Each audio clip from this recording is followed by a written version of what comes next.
কিছু না করতে পারেন তাহলে মানে যিনি মেরেছে তাকে এখানে রাখা হোক।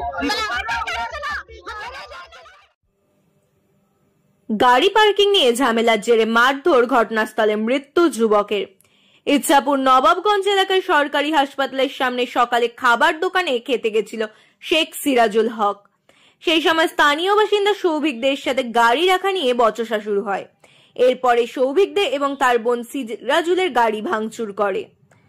এরপরেই সিরাজুল তার বন্ধুদের ফোন করে ডাকে ঘটনাস্থলে। খবর পেয়ে পৌঁছায় সিরাজুলের বন্ধু দিলীপ দাস। দিলীপ দাসের সাথেও ঝামেলা করেন এই সৌভিক এবং তার বোন। বচসা চলাকালীন সৌভিক আচমকাই দিলীপের বুকে আঘাত করে। এরপরেই দিলীপ অচৈতন্য অবস্থায় রাস্তায় লুটিয়ে পড়ে। এরপরে দিলীপকে স্থানীয় সরকারি হাসপাতালে নিয়ে যাওয়া হয়। অবস্থার অবনতি হলে তাকে ব্যারাকপুর ডাক্তার BN বসু হাসপাতালে নিয়ে গেলে চিকিৎসক তাকে মৃত বলে ঘোষণা করে। এই পুরো ঘটনা নোয়াপাড়া থানায় অভিযোগ দায়ের হলে নোয়াপাড়া থানার পুলিশ অভিযুক্ত সৌভিককে গ্রেফতার করে। কিছু না করতে পারেন তাহলে মানে যিনি মেরেছে তাকে এখানে রাখা হোক।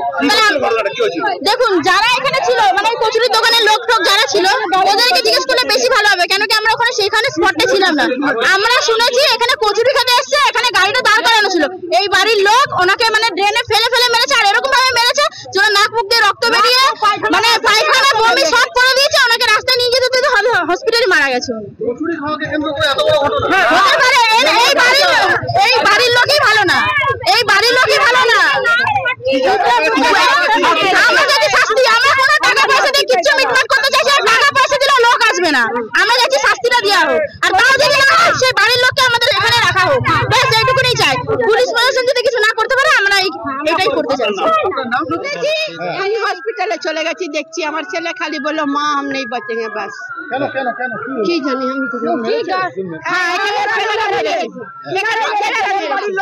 বাড়ির লোকরা মেরেছে, মেরে পালিয়েছে। কেন এখানে গাড়ি রাখা ছিল বলে গাড়ি ভেঙেছে বলে আমি আমার ছেলে বারণ করতে গেছে গাড়ি সরাও। ওর বাপের জায়গা, ওর বাপের জায়গাটা এটা আমার বাপের জায়গা, ওইটা এইটা নয়, এটা নয়। আমি যাই খুনকে বাঁচা খুন মারকে বাঁচি না, আমার সামনে নিয়ে আসে আমি ওকে মারি। আমার একটাই ছেলে, অনেক ঠাকুরের কাছে গেছি, অনেক ঠাকুরের কাছে গেছি, তবে একটা সন্তান পেয়েছি আমি। আমার ছেলে দিলীপ দাস, 40 বছর বয়স। কি করে ও?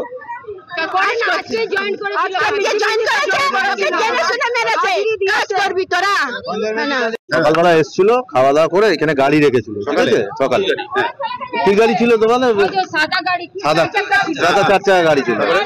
এই বাড়ির লোক যেহেতু বাড়ির সামনে গাড়ি রেখেছে, হ্যাঁ উনি বললো খেয়ে আমি সরিয়ে দিচ্ছি, তারপরে শোনেনি বলে টক্কাটক্কি করে ওকে দিয়ে তার মেরেছে। মারার পরে এই বাড়ির লোক সৌভিক রায়, বাবার নাম বিশ্বরূপ রায়।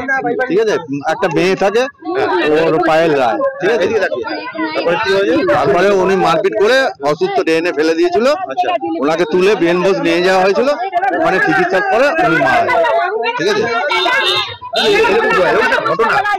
আছে, আমাদের ইচ্ছাপুর নবাবগঞ্জ ঘন্টা হসপিটাল, সরকারি হাসপাতাল ঘন্টা একটা দাঁড়া একটা লিট্টির দোকান আছে, তা আমাদের 4 চাকা গাড়িটা ঘুরিয়ে ওখানটা লিট্টি খাচ্ছিল। ঠিক আছে, হঠাৎ একজন ব্যক্তি ওখান থেকে বেরিয়ে বাড়ির সামনে থেকে বেরিয়ে, আমরা তো সরকারি জায়গায় গাড়িটা রেখেছিলাম পৌরসভার জায়গায়, উনি গাড়িতে কাজ করলাম, গাড়ির লাইটটা ভেঙে দিচ্ছে। ওইটা আমরা শুধু জিজ্ঞেস করলাম কী ব্যাপার ভাঙলে, এই নিয়ে ওনারা কী করলো, বাড়ি থেকে সব বেরিয়ে মারধর আমাদের স্টার্ট করলো ওনাকে, ওনার হাজব্যান্ডকে। ওনার ড্রাইভার টিফিন করতে গেছিল, ও কিছু ছিল না, ওনাকে মেরে এমন মেরেছে, ওনাকে সঙ্গে সঙ্গে হসপিটালে নিয়ে আসতে